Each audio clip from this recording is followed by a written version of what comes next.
字幕になっちゃいました。すいませんでした。 I'm very sorry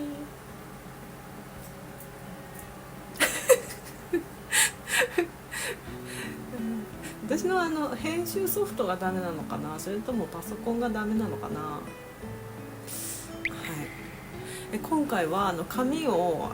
お水に10分ぐらいつけてから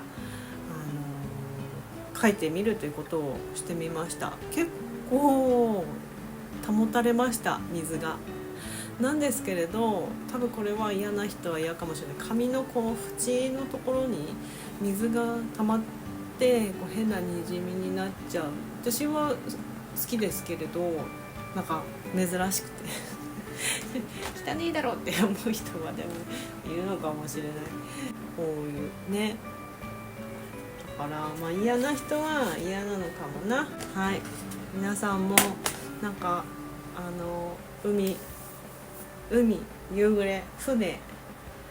キラキラみたいな絵はね、描いててとっても気持ちいいですし、飾るともっと素敵だし、ね、ぜひ描いてみてください。汗がさっきね、なんかお家でできるエクササイズみたいなのやりまくっちゃったんで、ちょっとギットギッとしてる感じですいませんすいません、汗してて、いつももうここら辺もムワムワ汗で、私の汗でね、湿気がわあ、暑いねごめんね、